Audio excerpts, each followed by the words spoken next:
The bartender had just placed a whiskey in front of the man sitting alone when Emma felt her courage waver, her hand trembling slightly as she gripped her purse strap and took 3 decisive steps toward him.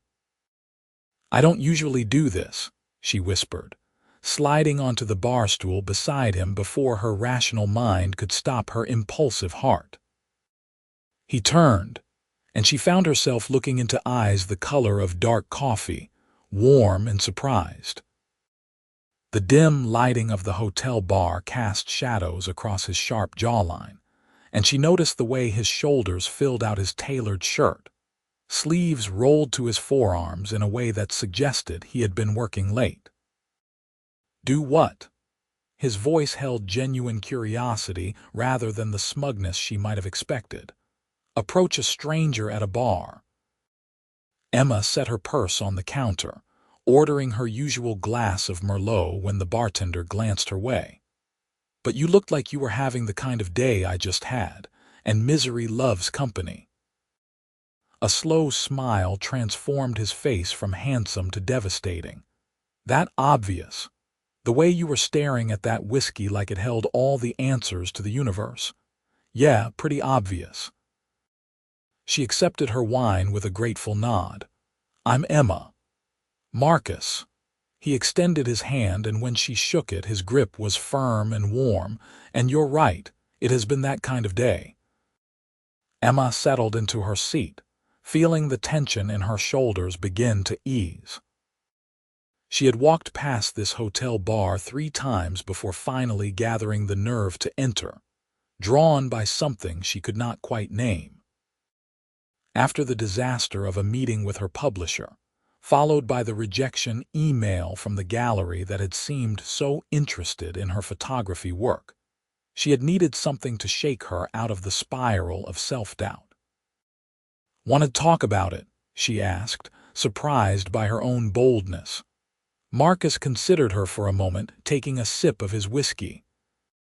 "Just closed a deal that should feel like a victory, but instead, it feels hollow." You ever have one of those moments where you get exactly what you wanted and realize it does not fill the gap you thought it would? Emma laughed, but there was no humor in it. "Actually, yes. I spent 6 months writing a novel I thought would change my career.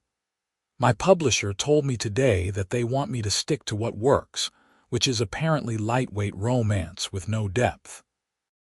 They said my readers do not want complicated characters or real emotions. That sounds incredibly frustrating." Marcus turned his body toward her, giving her his full attention in a way that made her feel seen. "You put your heart into something, and they reduced it to a commodity." "Exactly." She took a long drink of her wine. "And then I got an email from a gallery that was considering my photography for an exhibit. They went with someone else. Someone more established, which I understand, but it still stings. You're a writer and a photographer."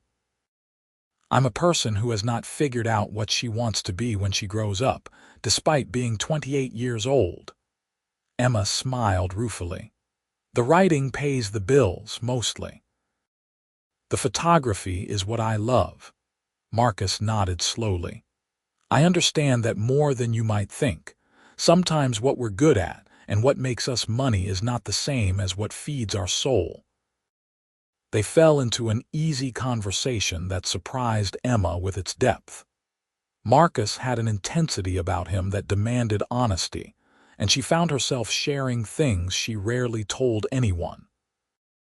She told him about growing up in a small town in Oregon, how she had moved to Seattle 5 years ago with dreams bigger than her bank account. She told him about her sister's wedding next month, and how she was dreading going home as the perpetually single bridesmaid while everyone asked about her career and love life.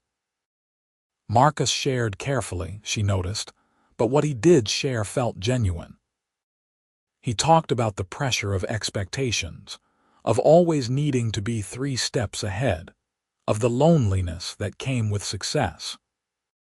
He did not mention what he did for a living, And Emma did not ask, caught up in the rare pleasure of connecting with someone on a human level rather than through the lens of careers and status. "Can I ask you something?" Marcus said after they had ordered a second round. "Why did you really come over here? Because I have a feeling it was not just about commiserating over a bad day." Emma felt her cheeks warm. "Honestly, I saw you sitting here and there was something about the way you looked, lost in thought, that made me want to know your story.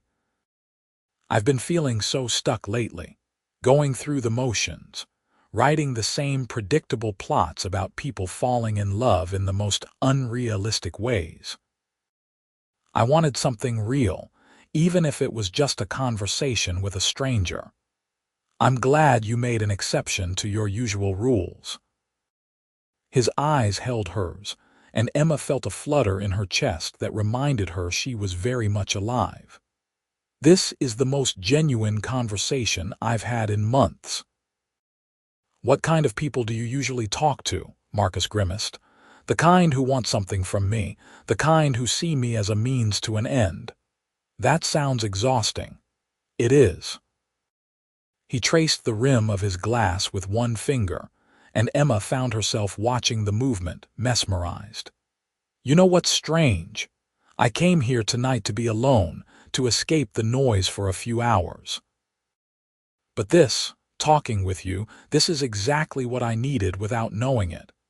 Emma felt a warmth spread through her that had nothing to do with the wine. "I know what you mean." They talked for another hour, the conversation flowing from topic to topic with the ease of old friends. Marcus made her laugh with a dry wit that caught her off guard, and she found herself leaning closer, drawn by the magnetic pull of his presence. When he listened, he really listened, asking follow-up questions that showed he was genuinely interested in her answers. "I should probably go," Emma finally said, though she made no move to leave. "I have a deadline tomorrow that I've been avoiding." "The lightweight romance?" Marcus asked with a teasing smile. "Unfortunately, yes. My protagonist needs to have an improbable meet-cute with a mysterious stranger who will sweep her off her feet in ways that make absolutely no logical sense. Life rarely makes logical sense." Marcus signaled for the check. "The best things usually happen when we stop trying to control every outcome. Is that your philosophy?" "It is tonight." He pulled out his wallet and Emma caught a glimpse of several black credit cards before he handed one to the bartender. "Let me get this. You don't have to do that. I know. But you took a chance by coming over here, breaking your own rules. The least I can do is buy you a drink." His smile was genuine. "Besides, I'm grateful you made the exception." Emma's heart did a small flip at the sincerity in his voice. "Well then, thank you." They walked out of the bar together, and Emma was struck by how tall Marcus was, easily over 6 feet, with a build that suggested he spent time in the gym but was not obsessive about it. The lobby of the Fairmont Olympic Hotel was elegant and quiet, with marble floors and crystal chandeliers that cast a soft glow. "Can I see you again?" Marcus asked as they stood near the entrance. "I know this was a chance encounter, but I'd like to take you to dinner. A proper date, not just commiserating at a bar." Emma hesitated, her practical side warning her about getting involved with a stranger, but the part of her that had taken the risk tonight spoke up louder. "I'd like that." They exchanged phone numbers, and Marcus's hand lingered on hers for a moment longer than necessary. "I'll call you tomorrow." "Okay." Emma felt like a teenager again, nervous and excited in equal measure. She walked to her car feeling lighter than she had in weeks, the Seattle drizzle barely registering as she replayed the evening in her mind. There was something about Marcus that felt different, something that made her want to know everything about him.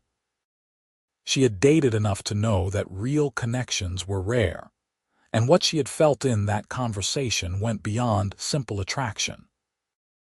The next morning, Emma sat at her laptop trying to focus on her manuscript, but her mind kept drifting to dark eyes and a smile that made her stomach flutter. Her phone remained silent until almost noon, and when it finally rang with an unknown number, she answered on the second ring. "Emma, it's Marcus." "Hi," she smiled, closing her laptop. "I was hoping you would call." "I said I would." There was a smile in his voice. "Are you free Saturday night? I know a place that serves the best Italian food in the city." "I love Italian."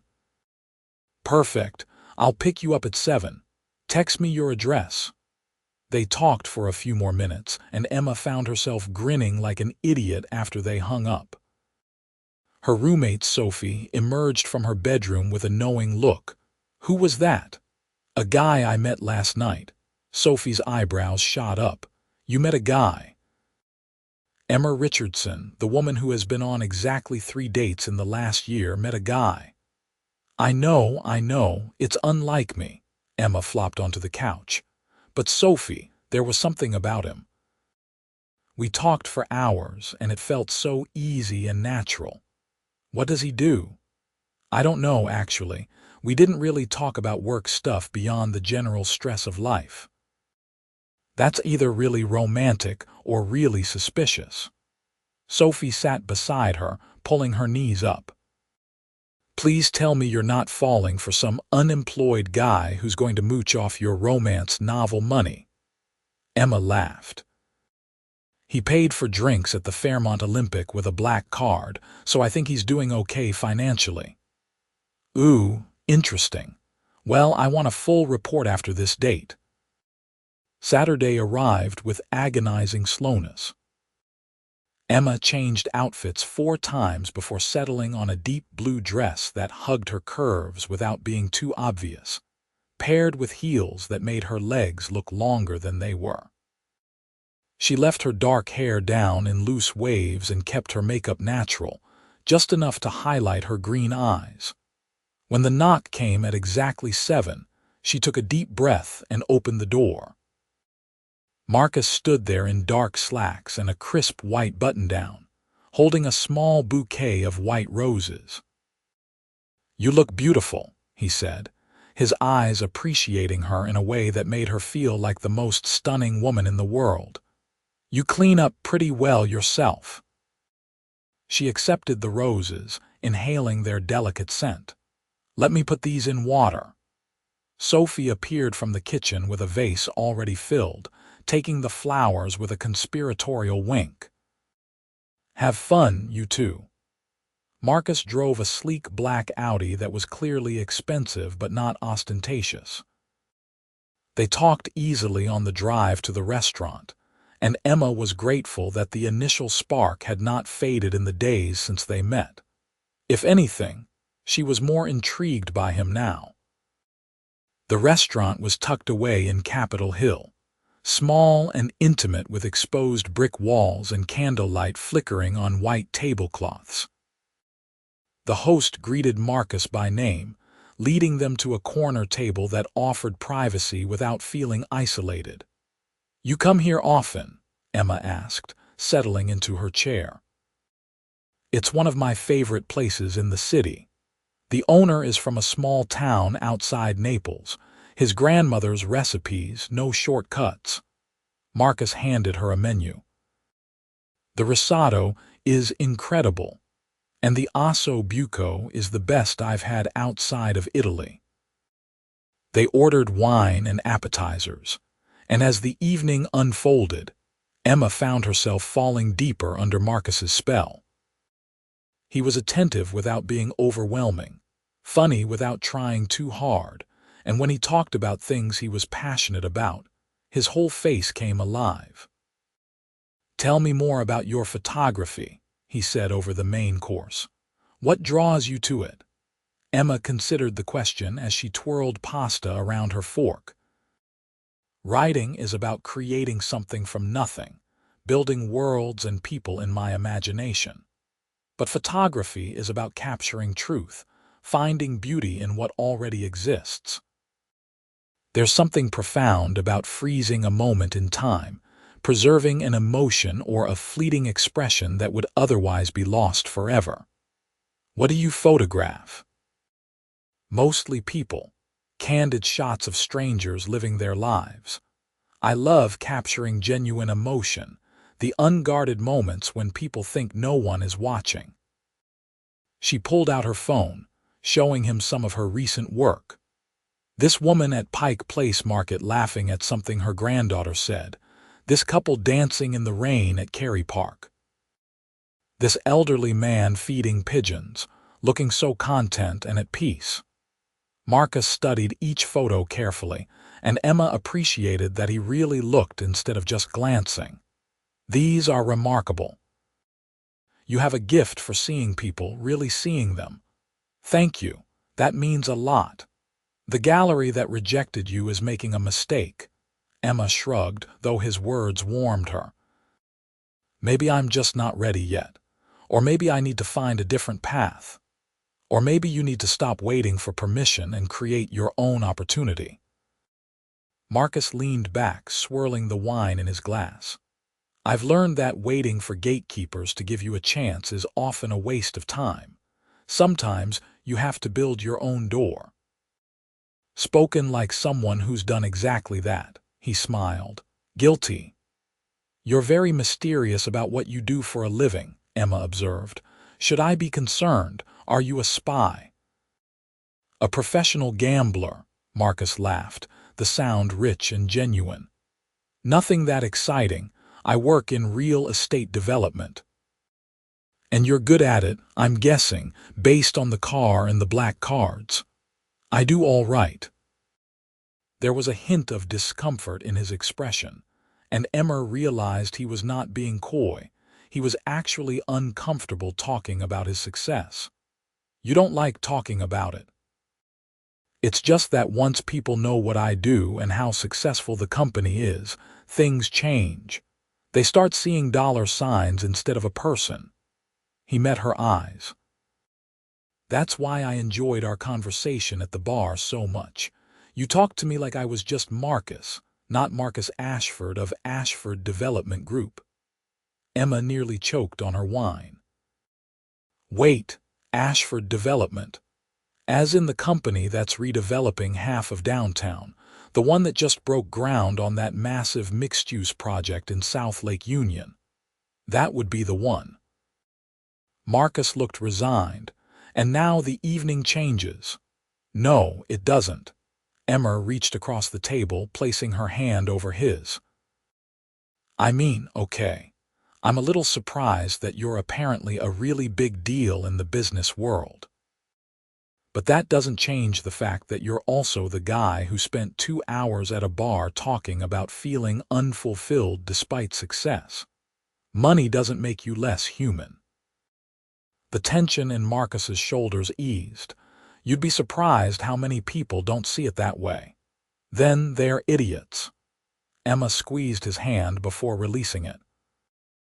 Although I have to admit, I'm now slightly mortified that I monopolized the conversation talking about my failed novel and gallery rejection to someone who probably has actual important problems. Your problems are important, Marcus said firmly. And for what it's worth, I'd much rather hear about your passion for photography and writing than listen to another pitch about investment opportunities or partnerships. They lingered over dessert, neither wanting the evening to end. Emma learned that Marcus had built his company from the ground up, starting with a single apartment renovation when he was 23, and growing it into one of the Pacific Northwest's most successful development firms.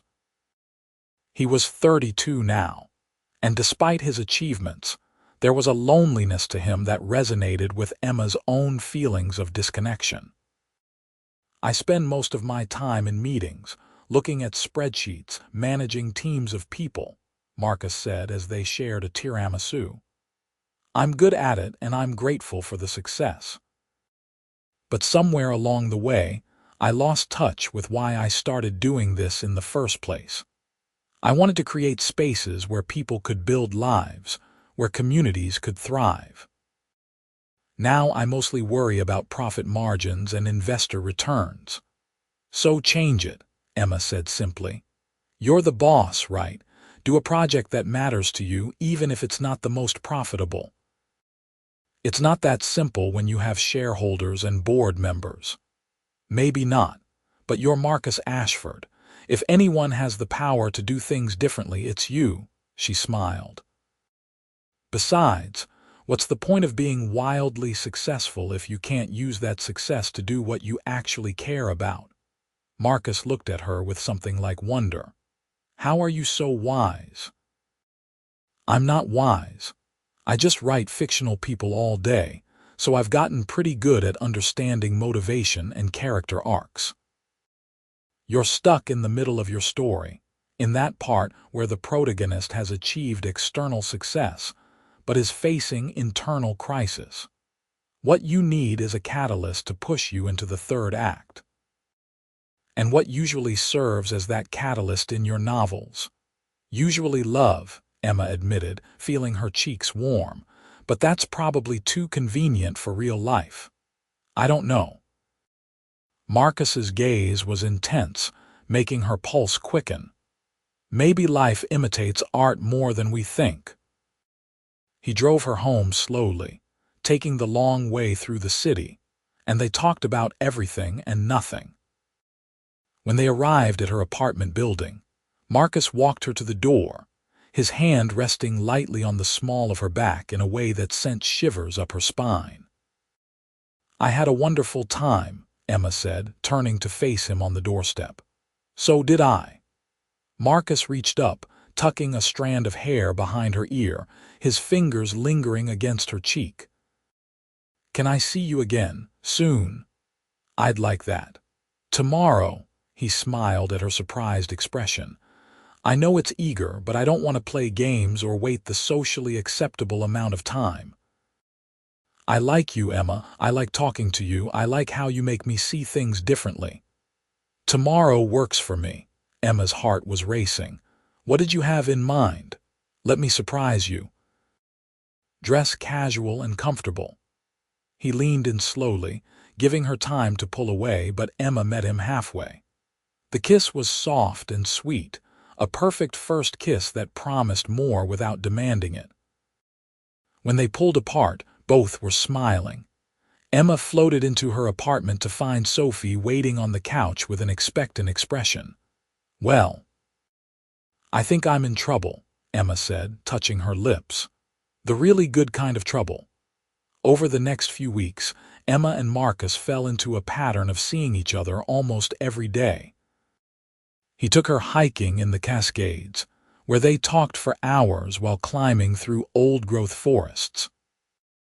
She took him to her favorite bookstore, a cramped independent shop in Fremont, and they spent an afternoon browsing shelves and reading passages to each other.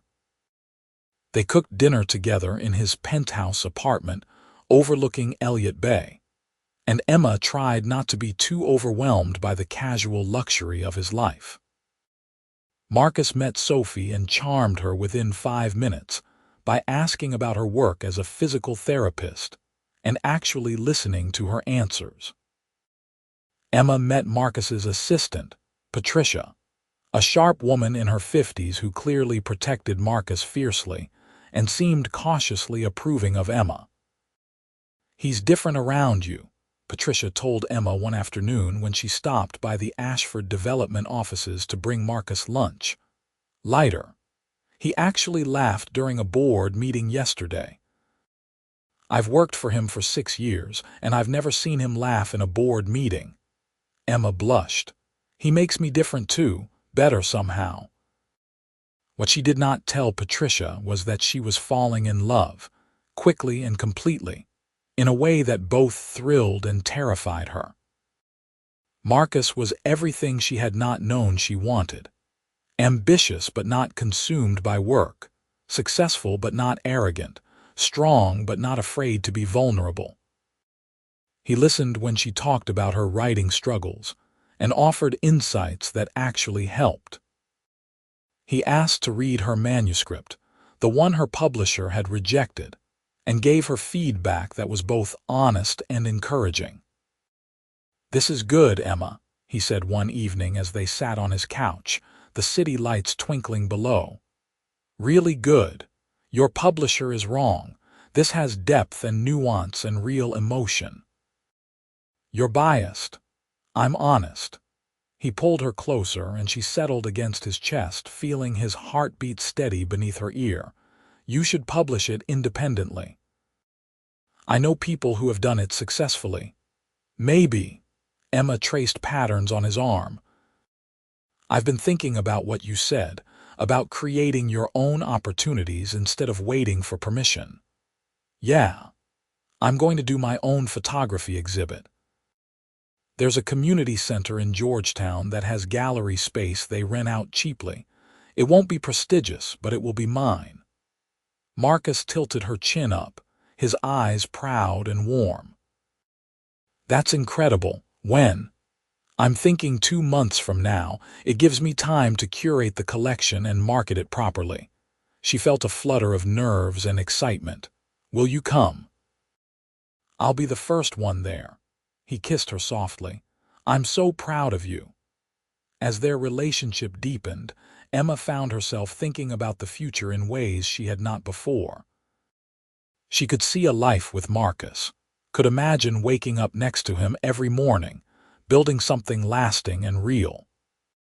He had not said he loved her yet, but she felt it in the way he looked at her, the way he remembered small details about her life, the way he held her like she was precious. But there were complications, too. Marcus's work demanded enormous amounts of his time, and there were evenings when he had to cancel plans for emergency meetings or conference calls with investors overseas. Emma understood, but she also saw the toll it took on him, the way he would look exhausted and frustrated after particularly long days. "I'm sorry," he said one night after canceling their dinner plans for the 3rd time that week. "This project in Bellevue is falling apart, and I need to manage it personally." "I understand," Emma said, trying to keep the disappointment from her voice. "Do you?" Marcus ran his hand through his hair. "Because I'm not sure I understand anymore. I keep saying I want things to be different, but I keep making the same choices. Then make a different choice. It's not that simple. Maybe it is, and you're just afraid." Emma softened her tone. "Marcus, I'm not asking you to quit your job or stop being ambitious, but you're running yourself into the ground, and for what? So you can make more money you don't need. So you can prove something to people whose opinions don't matter."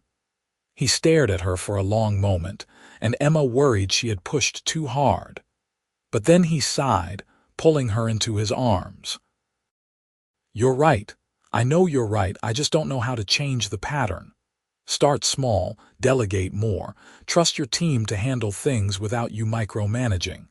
She looked up at him. "And maybe do that project you actually care about, the one that reminds you why you started this in the first place." Marcus kissed her forehead. "What would I do without you?"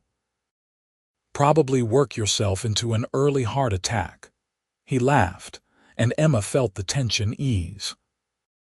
They spent the night at her apartment, cooking a simple pasta dinner and watching an old movie, and it was perfect in its ordinariness. Emma's sister called a week before the wedding, her voice tight with stress. "The photographer just canceled. Some family emergency. I'm freaking out, Emma." "How am I supposed to find a good photographer a week before the wedding?" "I'll do it," Emma said without thinking. "You, Emma, I need a professional." The words stung, even though Emma knew her sister did not mean them cruelly.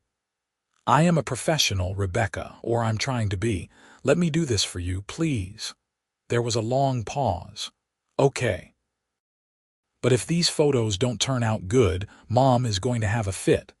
"They'll be perfect, I promise." When Emma told Marcus about the conversation, he heard the hurt beneath her brave words. Your sister doesn't appreciate your talent. She's stressed about the wedding, and I guess I can't blame her for not taking my photography seriously when I don't even take it seriously myself. You're literally planning your own exhibit in 3 weeks. In a community center gallery in Georgetown. Emma shook her head. Not exactly the Met. Marcus pulled her onto his lap, making her look at him. Stop diminishing your achievements. You're talented. You're brave enough to put your work out there, and you're going to prove everyone wrong, including your sister. The exhibit is going to be amazing. Come with me, Emma said impulsively. To the wedding. I know it's a lot meeting my family, but I really want you there. Are you sure? That's a big step. I'm sure. Besides, my mom has been asking when she gets to meet the guy who's been making me so happy. Marcus smiled, that slow, devastating smile that still made her stomach flip. Then I'd be honored to meet your family. The wedding was in Emma's hometown, a small coastal community 3 hours south of Seattle. They drove down together on Friday, Marcus's hand resting on her knee as she filled him in on various family members and their quirks. My dad is quiet but observant. He'll be sizing you up the whole time but won't say much. My mom is the opposite. She'll ask you a million questions and has no concept of personal boundaries. Rebecca is the golden child who can do no wrong, and I'm the flaky artist sister who worries everyone. You're not flaky, Marcus said firmly. You're creative and brave and following your passion. That's admirable. Try telling that to my Aunt Carol, who has been asking when I'm going to get a real job for the past 5 years. Marcus laughed. I like you more and more, you know that. Emma's heart skipped. It was the closest he had come to saying something deeper, and she wondered if he felt the same intensity of emotion that she did. Her parents' house was a cozy craftsman-style home with a view of the ocean, and her mother enveloped Emma in a tight hug the moment they walked through the door. Sweetheart, you look wonderful. And this must be Marcus. It's lovely to meet you, Mrs. Richardson. Marcus shook her hand, then her father's, with easy confidence. Call me Linda, please. Come in, come in. Dinner is almost ready, and everyone is dying to meet you. Emma caught Marcus's amused glance at the everyone and squeezed his hand apologetically. The house was full of relatives, and the noise level was overwhelming after the quiet of the car ride. But Marcus handled it with grace, remembering names, asking thoughtful questions, and charming every single person he talked to. Rebecca cornered Emma in the kitchen while they were setting the table. Okay, you failed to mention that your boyfriend is gorgeous and apparently successful. Mom said he's in real estate development. He is. And before you ask, yes, we're serious. How serious? Emma felt her cheeks heat. I'm in love with him. Rebecca's eyes widened. Have you told him? Not yet. I'm waiting for the right moment. Don't wait too long. Men like that don't stay single forever.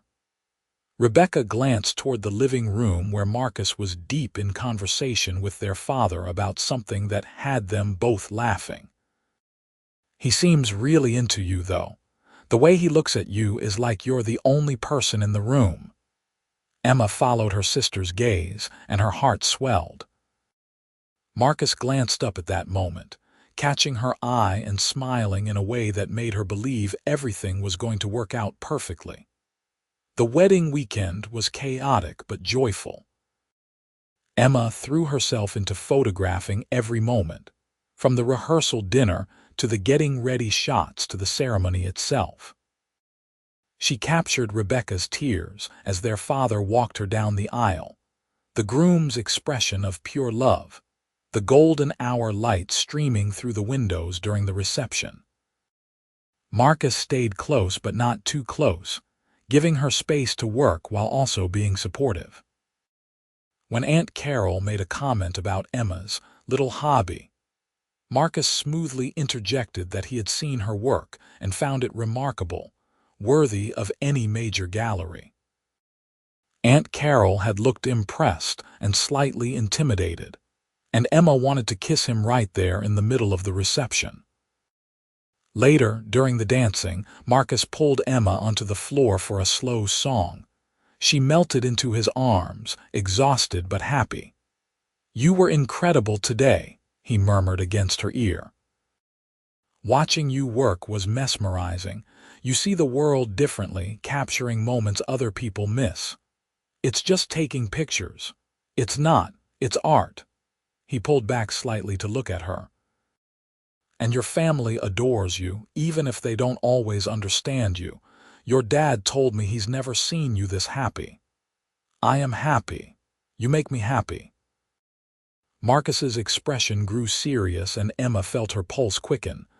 "Emma, I need to tell you something." "Okay.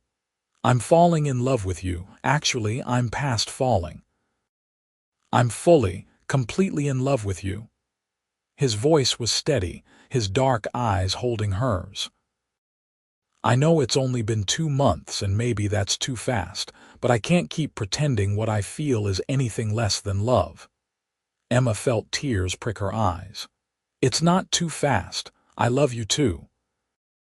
I think I have since that first night at the bar when you made me feel seen in a way no one else has." He kissed her then, right there on the dance floor surrounded by her family and strangers, and Emma felt like her heart might burst from the fullness of it. When they pulled apart, several of Emma's relatives were clapping and cheering, and she laughed against Marcus's chest. "So much for keeping things low-key," she said. "I don't want to keep this low-key. I want everyone to know you're mine and I'm yours." They spent the night at a small bed and breakfast overlooking the ocean, and Emma fell asleep in Marcus's arms feeling like the luckiest woman alive. The next few weeks passed in a blur of preparation for Emma's exhibit. Marcus helped her select and print photographs, frame them professionally, and design simple but elegant signage.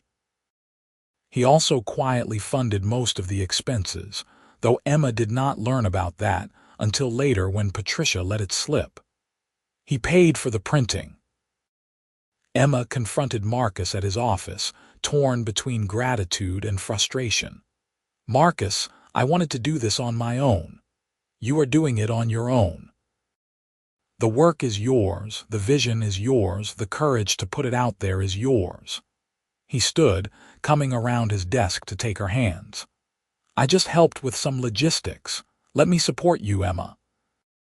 Not because you can't do it yourself, but because I want to, because your success makes me happy." How could she argue with that? Emma softened, letting him pull her close. "Thank you.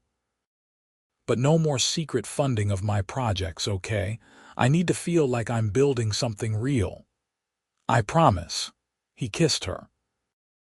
"Although I reserve the right to buy every single photograph at the exhibit." "You absolutely do not. That defeats the entire purpose." Marcus grinned. "We'll negotiate." The night of the exhibit, Emma was a bundle of nerves. She changed outfits 3 times before settling on black pants and a flowing emerald top, comfortable but professional. Sophie helped her set up, arranging the photographs on the walls of the small gallery space, while Marcus handled lighting and made sure everything looked perfect. What if no one comes? Emma fretted, adjusting a frame for the 10th time. "People will come," Marcus assured her. "I may have mentioned it to a few colleagues who appreciate art, and Patricia sent out some emails. And your sister posted about it on social media." Emma stared at him. "Marcus, what did you do?" "Just help spread the word, the rest is all you." When the doors opened at 7, Emma's breath caught. People streamed in, more than she had dared hope. There were friends and family, yes, but also strangers, art lovers, professionals from Seattle's creative community. She recognized a few photographers she admired, and her hands shook as she greeted guests. The photographs looked stunning on the walls, each one telling a story of human connection and emotion. Emma watched people study her work, saw them smile or tear up or nod in recognition, and felt a profound sense of accomplishment. A woman in her 60s approached Emma with a business card. "I'm Margaret Chen from the Bellevue Gallery. Your work is extraordinary, truly moving. I'd love to discuss representing you." Emma took the card with shaking hands. Thank you. I'd love to talk." Another man introduced himself as a writer for Seattle Arts magazine, asking if he could interview her for a feature. A couple wanted to purchase 3 photographs for their new home. By the end of the evening, Emma had sold 8 pieces, gained representation from a respected gallery, and fielded interest from several corporate buyers looking for art for their offices. Marcus stayed in the background, letting Emma have her moment, but she felt his presence like an anchor. When the crowd finally thinned and only close friends remained, she sought him out, finding him studying one photograph in particular. A candid shot of an elderly couple holding hands on a bench, their faces weathered but their love evident in every line. "This one is my favorite," Marcus said softly. "The way you captured their connection, the history you can see in their touch, it's beautiful." "It's yours," Emma said. "Consider it a thank you gift for believing in me." "Emma, I can't accept this. You should sell it." "I want you to have it, please." She leaned against him. "Besides, you've given me so much more than I could ever repay. You've given me confidence and support and love. A photograph is a small thing in comparison." Marcus turned to face her fully, his expression serious in a way that made Emma's heart race. "Emma Richardson, you are the most remarkable woman I've ever met. You're talented and brave and kind, and you make me want to be a better man. These past 3 months have been the happiest of my life." "Marcus, what are you saying?" He reached into his pocket, and Emma's breath stopped. "I'm saying that I don't want to spend another day without knowing you're going to be in my life forever. I know it's fast, and I know we've only known each other a short time, but I've never been more certain of anything." He dropped to one knee, pulling out a small velvet box and opening it to reveal a stunning ring. A simple platinum band with a single diamond that caught the light and sparkled like a promise. "Emma, will you marry me?" Emma's hands flew to her mouth, tears streaming down her face. Around them, Sophie and their friends gasped, but Emma only had eyes for Marcus, this man who had changed her entire world. "Yes," she whispered. "Yes, absolutely yes." Marcus stood, sliding the ring onto her finger before pulling her into a kiss that felt like coming home. Their friends erupted in cheers and applause, and Emma laughed through her tears, unable to believe this was her life. The engagement party happened spontaneously, with Sophie running out for champagne and someone ordering pizza. And they celebrated in the small gallery surrounded by Emma's photographs until late into the night. Emma could not stop staring at the ring on her finger, at Marcus beside her, at the tangible evidence that her life was transforming in the best possible way. Later, alone in Marcus's penthouse, they stood on the balcony looking out over the city lights. Emma leaned against the railing, Marcus's arms wrapped around her from behind. "I can't believe this is real," she murmured. 4 months ago, I was sitting at home feeling sorry for myself, convinced my life was going nowhere. And then I walked into that bar and everything changed. I'm grateful you did. I'm grateful you broke your usual rules and took a chance." Marcus kissed her temple. "You saved me, Emma. I was so lost, going through the motions, forgetting what mattered. You reminded me how to feel, how to connect, how to live instead of just existing.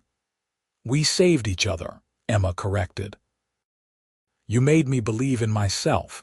You saw potential in me that I didn't see. I just saw what was already there. He turned her in his arms. I love you so much it scares me sometimes. I didn't know I was capable of feeling this deeply. I love you too. Emma reached up, cupping his face in her hands. I want to build a life with you. A real life with purpose and meaning and love at the center of it. We will, Marcus promised, starting now. They spent the rest of the night planning their future, talking about where they would live, what kind of wedding they wanted, how they would balance their careers with their relationship. Marcus told her about an idea he had been developing, a project focused on creating affordable housing mixed with community spaces and art galleries, something that would give back to the city while also being sustainable. I want you to be part of it, he said. I want to include photography exhibits, maybe workshops for aspiring artists, use some of the community space for creative programs. That sounds incredible. Emma felt excitement build. I could help curate the exhibits, maybe even teach classes. Exactly. We could do this together, combine our passions into something that matters. Emma realized that Marcus was finally finding his third-act catalyst, and she was honored to be part of it.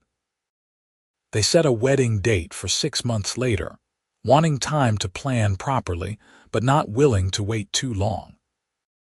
Emma's mother immediately went into planning mode, and Rebecca offered to help, seeming genuinely happy for her sister.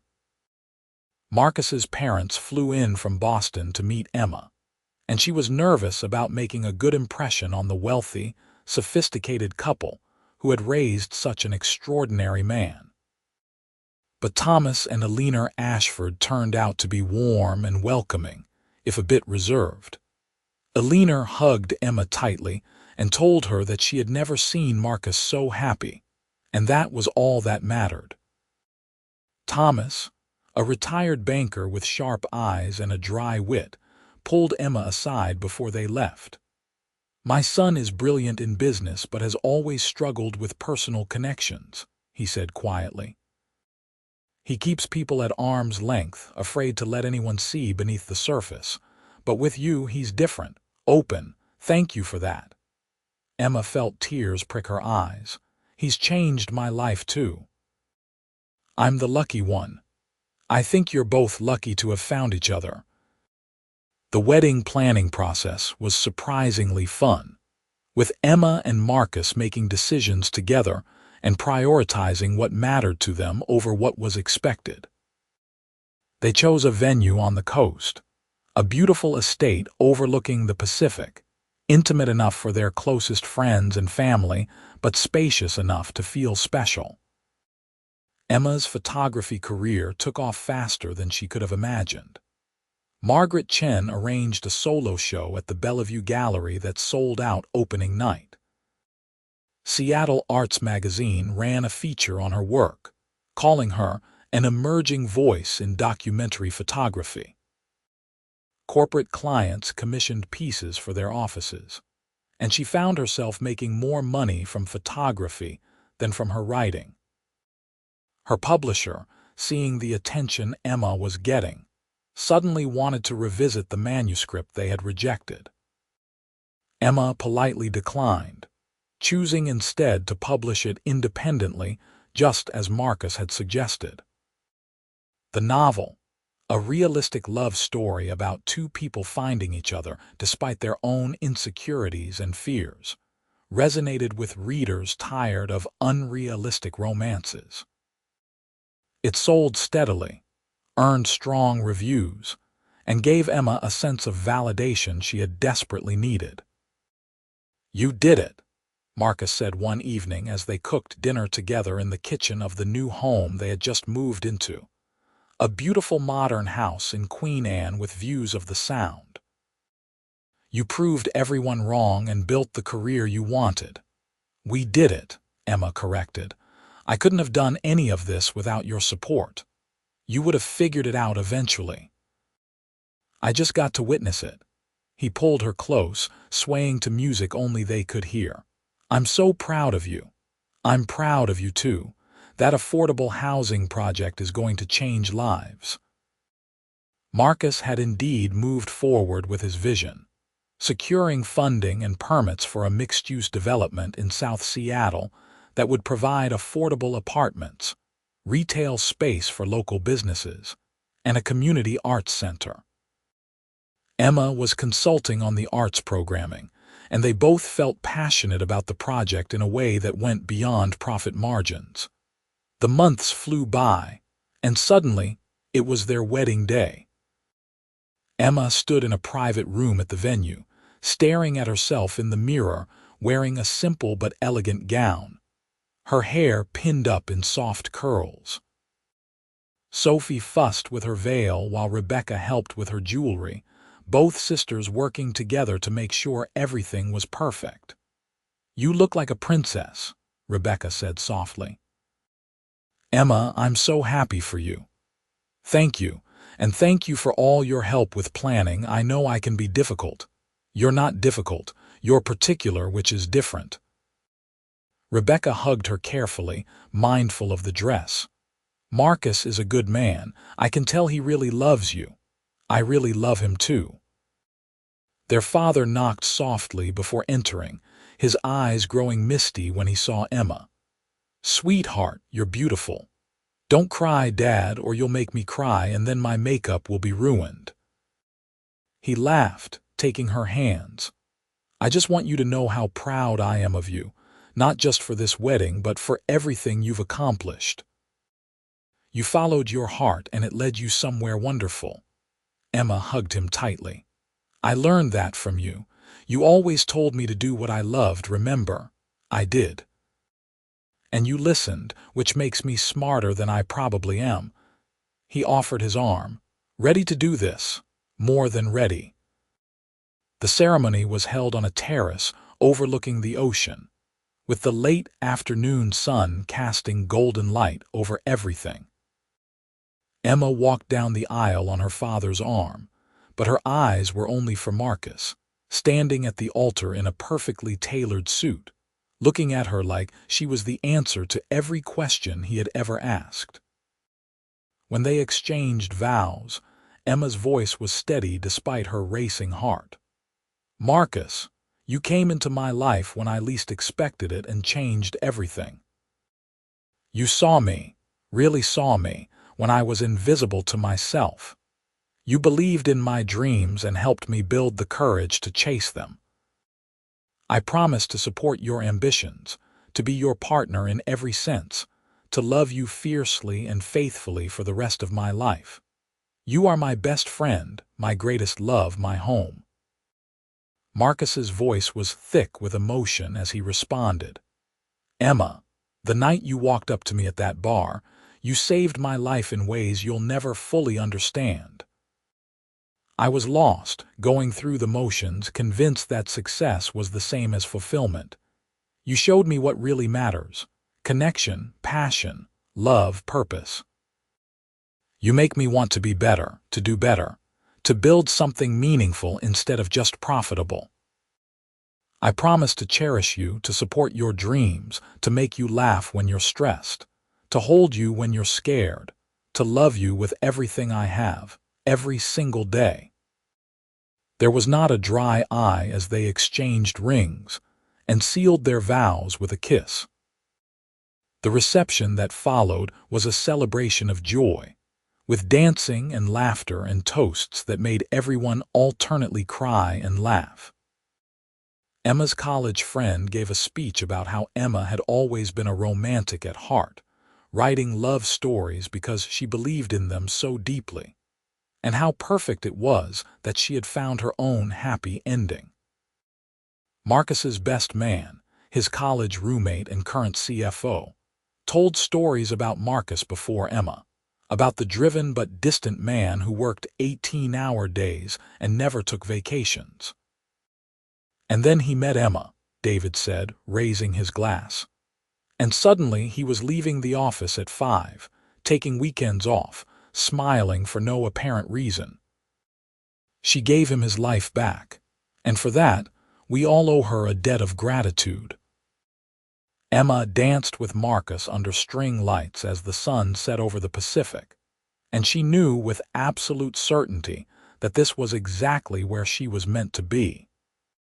Their honeymoon was 2 weeks in Italy, exploring the country that had inspired their first date conversation.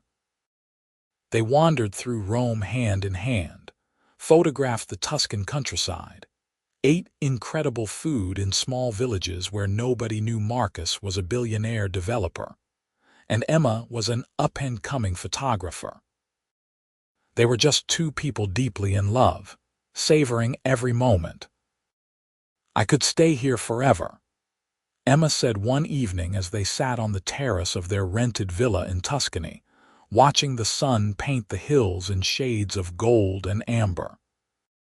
"We could," Marcus said thoughtfully, "just drop everything and become Italian villagers." Emma laughed. "We'd be terrible at it. You'd be bored within a week and I'd miss Sophie and my family." "True, but it's a nice fantasy." He pulled her closer. "Although my real fantasy is our actual life, building things that matter, creating art, waking up next to you every morning. That's better than any escape."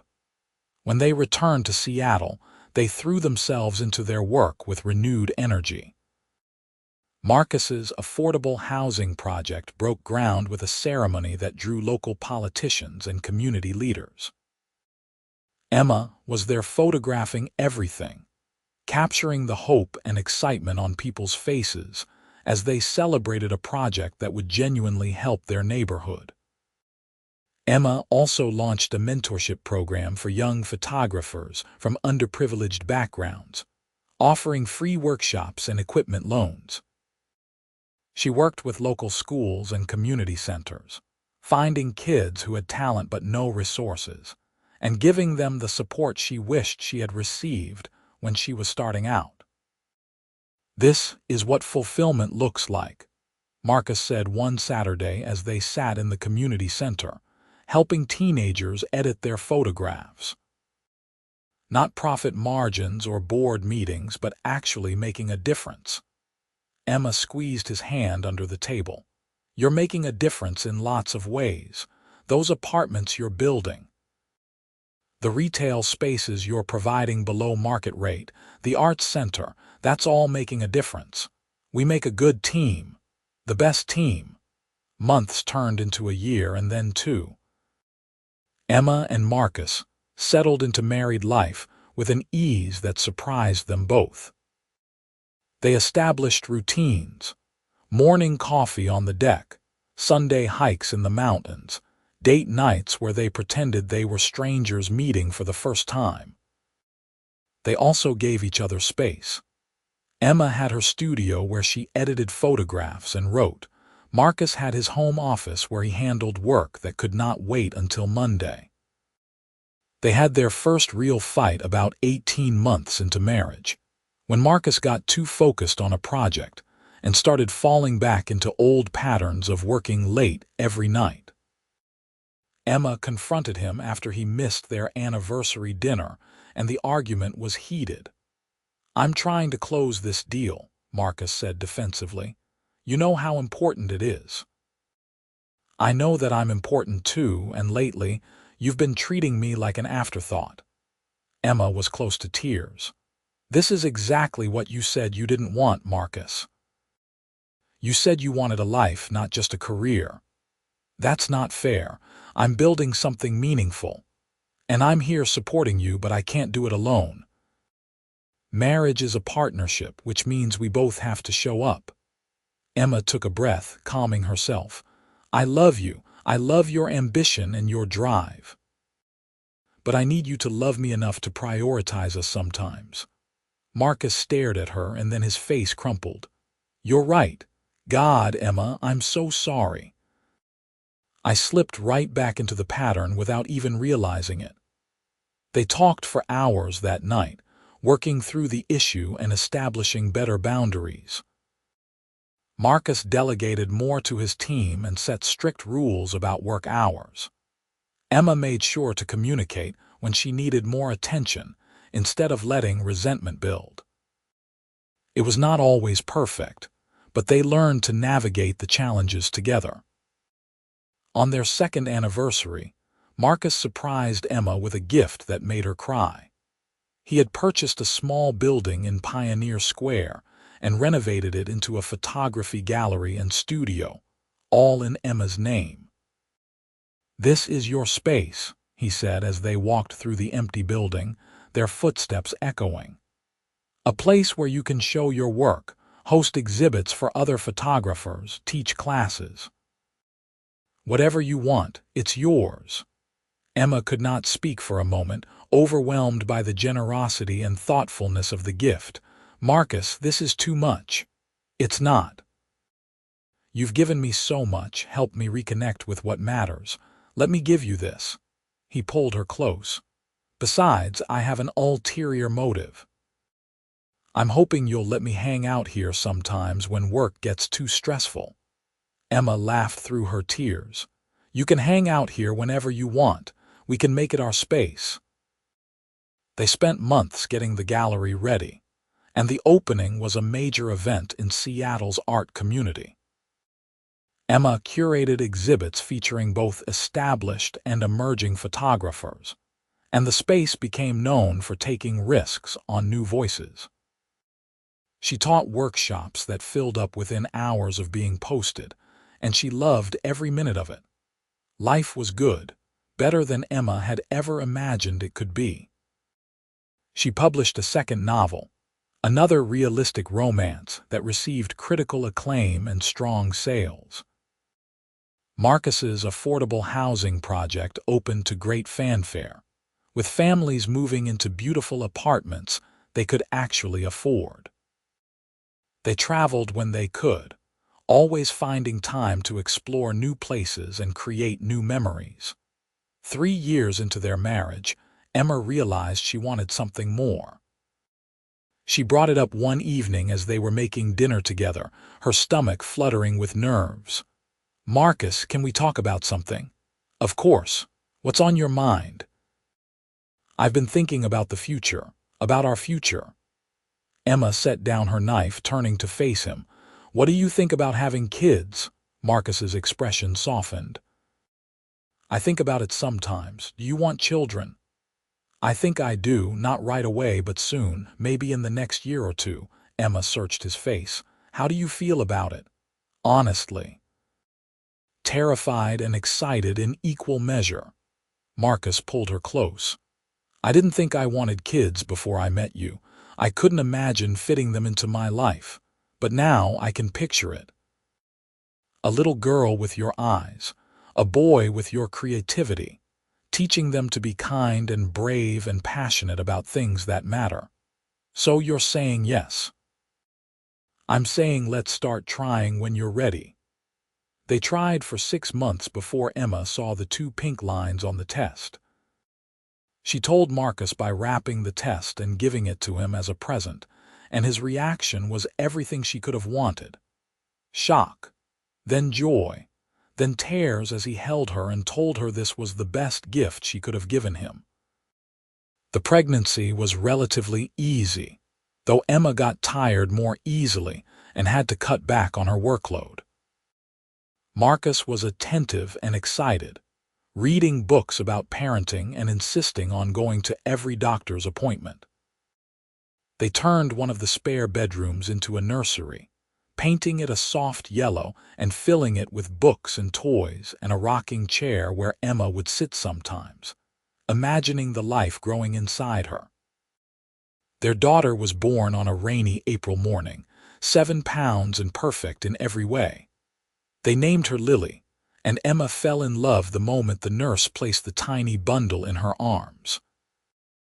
Marcus cried openly, holding his daughter with a tenderness that made Emma's heart ache in the best way. "She's perfect," he whispered. "Emma, we made this perfect little person." "We did." Emma touched Lily's tiny hand, watching her daughter's fingers curl instinctively around her own. "I love her so much already." Being parents was harder than either of them anticipated, with sleepless nights and steep learning curves. But it was also the most rewarding thing they had ever done. Emma took thousands of photographs of Lily, documenting every moment, every smile, every milestone. Marcus adjusted his work schedule even more, refusing to miss important moments in his daughter's life. They hired help when they needed it, honest about the fact that they could not do everything alone. But they made sure to prioritize family time, to be present for the small moments that mattered.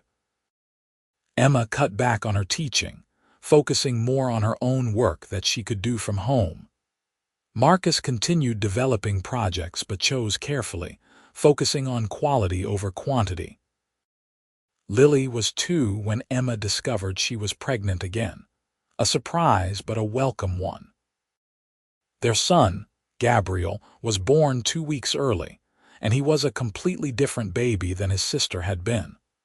Louder, more demanding, constantly in motion even as an infant. "We have our hands full," Marcus said one evening as he paced with Gabriel while Emma helped Lily with a puzzle. "We really do, but I wouldn't change it for anything." "Neither would I." Life became a beautiful chaos of school runs and dance classes, photography sessions and business meetings, family dinners and bedtime stories. Emma's gallery thrived, and she published a 3rd novel, this one about a single mother finding love while pursuing her dreams. Marcus opened a 2nd affordable housing project, then a 3rd, each one incorporating community spaces and support services. They fought sometimes, because marriage was not always easy, especially with the added stress of parenting and careers. But they always came back to each other, always remembered why they fell in love in the first place. On their 10th anniversary, they returned to the Fairmont Olympic Hotel, booking the same corner where they had first met. They sat at the bar, older and wiser, surrounded by the beautiful complexity of the life they had built together. "Do you remember what you said that night?" Marcus asked, his hand covering hers on the bar. "You said you didn't usually do things like approach strangers at bars." "I remember. I was so nervous." Emma smiled at the memory. "But something told me to take the chance." "I'm grateful you did. I'm grateful every single day that you made an exception." Marcus raised his glass.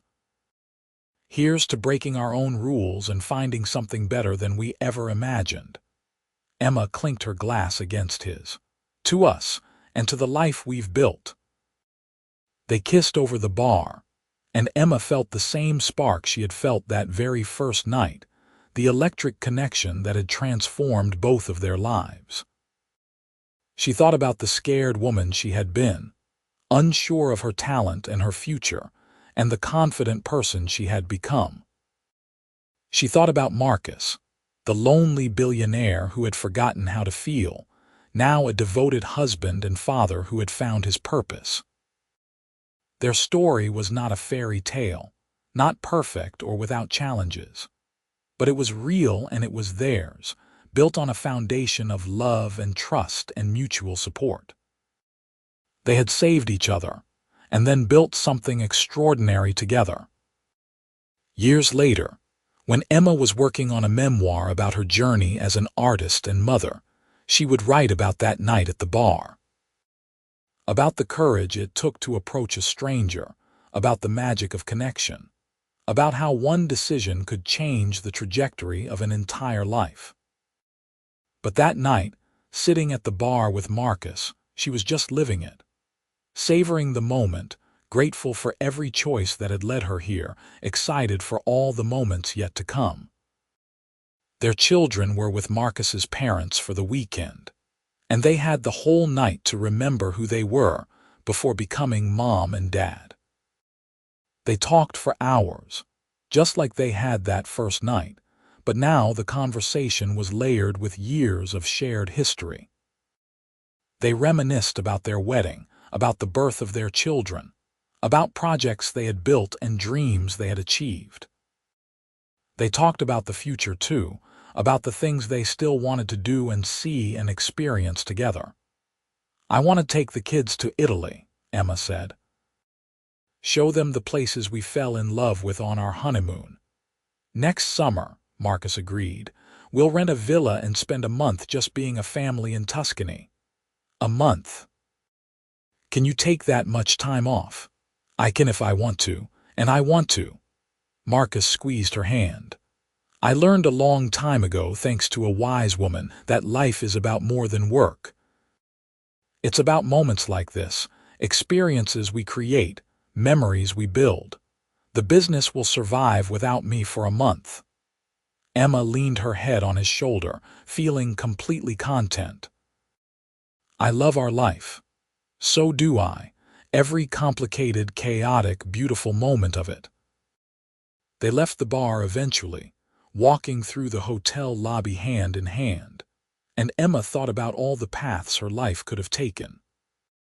If she had not walked into that bar, if she had not found the courage to approach Marcus, if she had let fear keep her in her comfort zone, she would have missed all of this, the love and the family and the career she had built.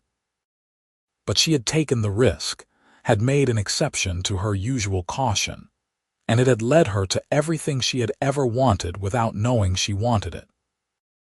That night, as they lay in their hotel room talking until the early hours of the morning, Emma felt profoundly grateful, not just for Marcus, though she loved him more than words could express, but for the courage to take chances, to believe in herself, to build a life that mattered. She fell asleep in Marcus's arms, dreaming of the future they would continue to build together, one choice at a time, one brave moment after another, forever grateful that she had whispered those words at the bar and changed both of their lives forever.